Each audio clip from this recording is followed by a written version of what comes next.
people have asked about why do we put a gnome or a target in the middle of a garden, and I'm going to show you why. So I already have one built, so I'm not going to show you how to build it. I have other videos showing you how to float objects and stuff like that. You can find those on my YouTube channel or in the files section on my pages. So right here I have a garden built, and as you can see I have a gnome. He's on the second one up. That way, when I cast my garden spells, you can see my little cursor here, I hope.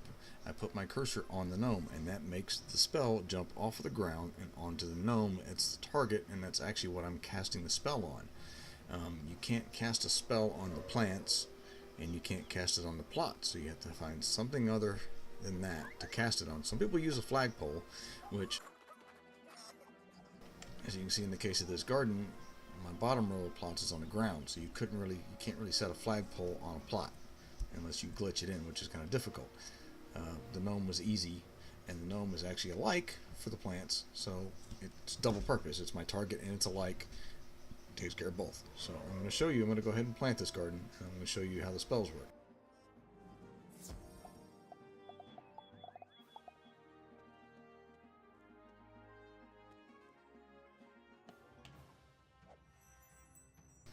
You notice it didn't hit all 69 of them.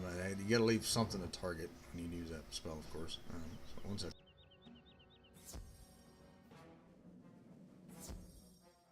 I forgot it's not letting me click X. So I planted one. And two more. Fill it up.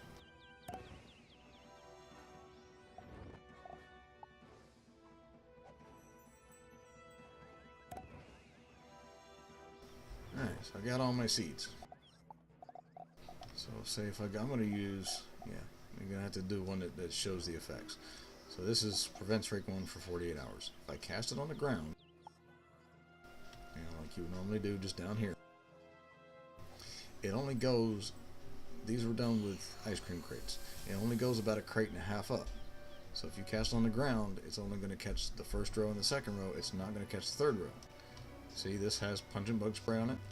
The bottom one has pungent bug spray. Top row does not, because it won't reach that high. It goes about a crate and a half up and a crate and a half down. But if I cast it again and I put my cursor on the gnome, you see how the spell jumps off the ground and it's floating? It's on that second row. If I cast it now, then it's going to catch these ones on the top row as well. Give it a second, it's got to take effect.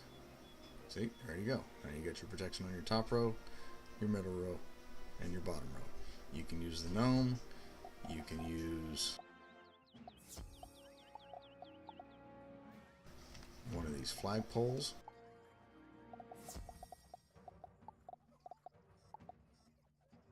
Now with the flagpole, you can run it up and down the flagpole. You're going to have to pick the spot, because it's not, it's not like the gnome where, it's only so tall. If you go way up here, you're not going to catch your bottom row, so you're going to have to figure out where to put it if you want to use a flagpole.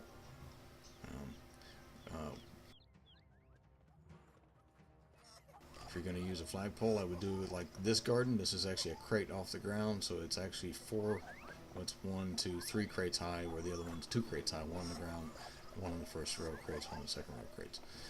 This one I actually changed. That was one of my first gardens I built. That's why it's on the ground. I learned afterwards it's easier for me to put my likes on the ground underneath than it is to try and float them up in the air, and it just works out better.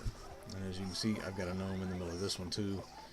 So actually this one's only too high because I didn't have that many seeds to plant. I'm probably going to expand this one because it's double rewards right now, and I have more seeds than I know what to do with.